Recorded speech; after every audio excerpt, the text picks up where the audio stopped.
E, era emocionante a gente ver tudo isso, né? Demais. Acompanhar tudo isso.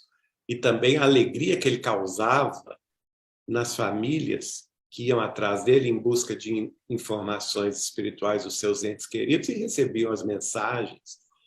A própria dona Yolanda César, que foi Exatamente. dezenas de vezes a Uberaba sem receber uma carta sequer, Uma né? carta sequer. Ela foi, se não me engano, Exatamente. ela foi receber a carta na 64ª visita. Isso mesmo. É Isso isso? mesmo. É isso E, aí. quer dizer, ela Isso mesmo. própria foi um exemplo de perseverança e fé.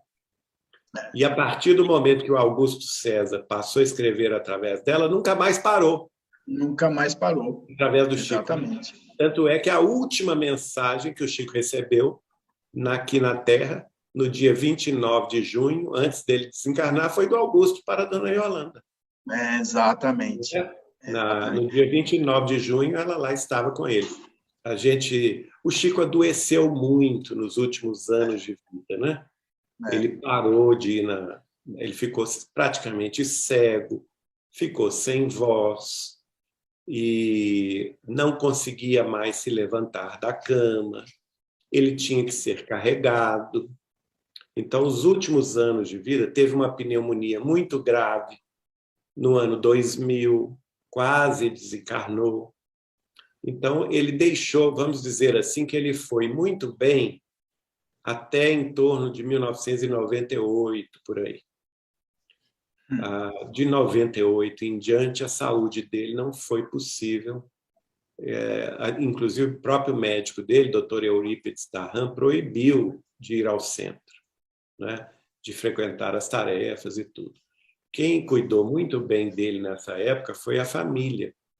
A dona Luísa, sua sobrinha, aliás, a filha de dona Luísa, a Lúcia. A Lúcia. A Lúcia foi para Uberaba cuidar dele. Então, foi uma época muito difícil para o Chico em termos de saúde, não é? Ele já não tinha mais condições de atender a população que o procurava.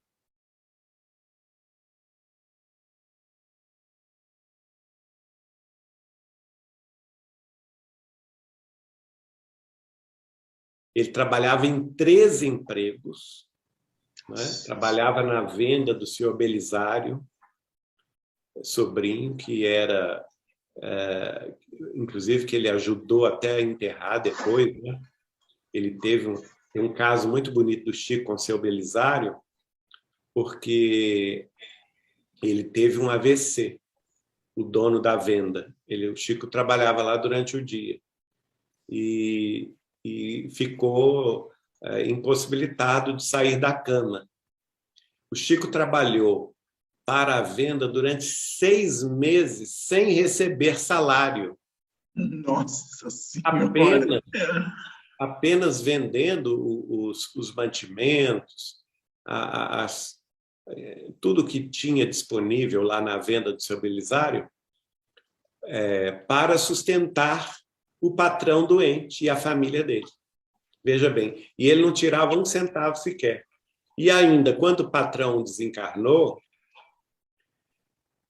a família estava tão pobre, porque eles perderam tudo, né, com a doença do seu Belisário, que eles não tinham condição de enterrá-lo. E o Chico, o que ele fez? O Chico ficou tão condoído dessa situação que ele foi esmolar na rua em Pedro Leopoldo. Ele colocou um anúncio no jornal de Pedro Leopoldo pedindo ajuda monetária para que pudesse enterrar o seu Belisário.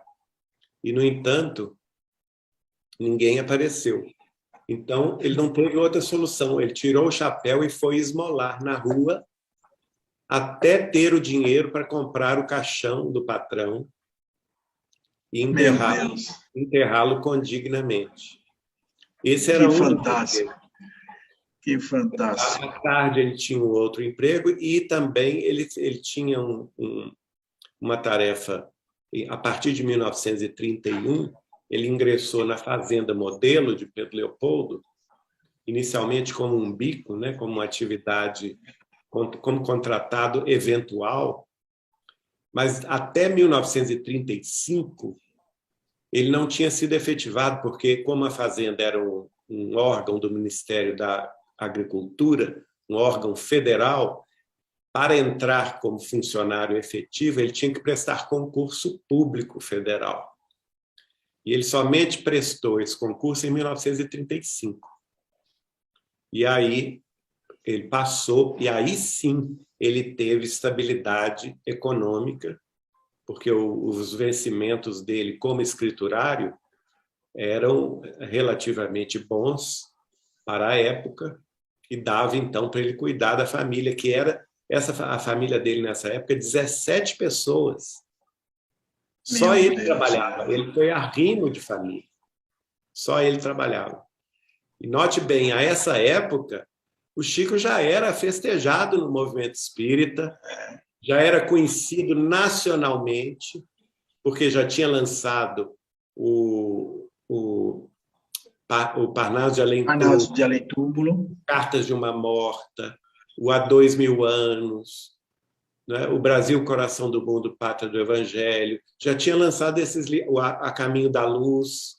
Ele já tinha caído no gosto literário, no gosto popular brasileiro, já tinha sido acompanhado pelo jornalista Clementino de Alencar, que era do Globo, do Rio de Janeiro, que foi para Pedro Leopoldo para desmascará-lo, e passou 3 meses seguindo os passos do Chico, dia e noite, para ver se ele fazia alguma coisa errada. Olha só.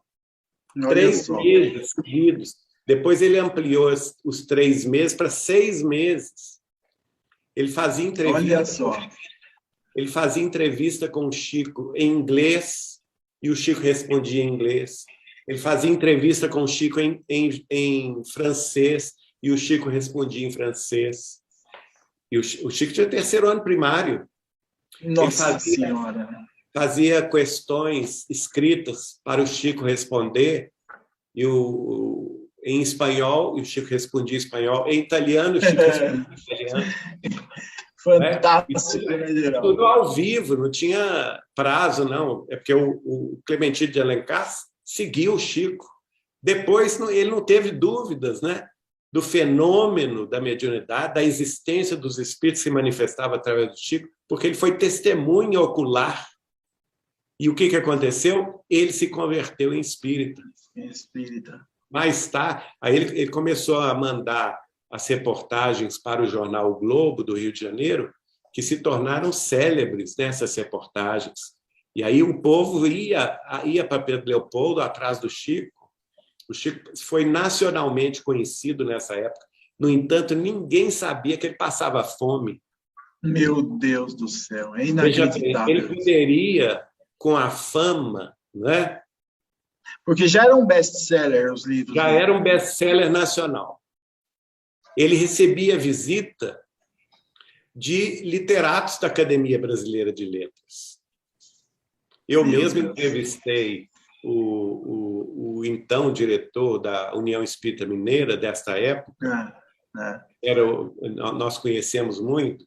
Na época que eu fui diretor da União, ele era vice-presidente, chamava-se Noraldino de Melo Castro. E o Noraldino conta um caso extraordinário, porque ele acompanhou um literato da Academia Brasileira de Letras, que é o Agripino Grieco, porque logo que o Chico publicou o Parnaso de Além Túmulo, ele se tornou um best-seller e se tornou conhecido no Brasil inteiro. E no Rio de Janeiro se formou aquela polêmica. Por exemplo, Monteiro Lobato, grande escritor Monteiro Lobato, que ocupava, na época, uma cadeira da Academia Brasileira de Letras, ao ler o Parnaso de Além Túmulo e saber que aquela obra tinha sido mediúnica de Chico Xavier, e alguns, como, por exemplo, Humberto de Campos, que estava encarnado nesta época, escrevendo, rebatendo as reportagens do Globo, do Clementino de Alencar, ele dizia: isso só pode ser pastiche, só pode ser cópia, dos poetas ilustres brasileiros e portugueses. O Humberto de Campos não aceitou a mediunidade do Chico.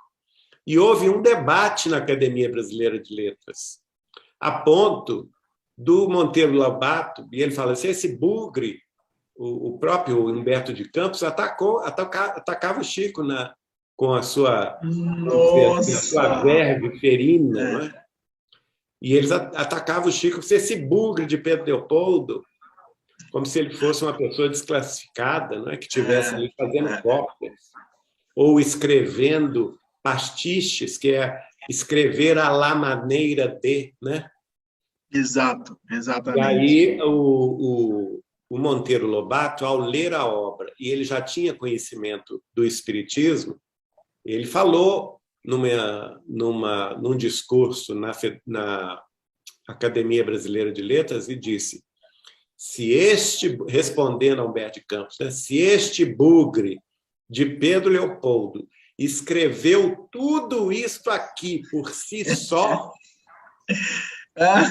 então, meus caros confrades, colegas da Academia Brasileira de Letras, ele não merece uma cadeira da Academia Brasileira de Letras, ele merece todas as cadeiras.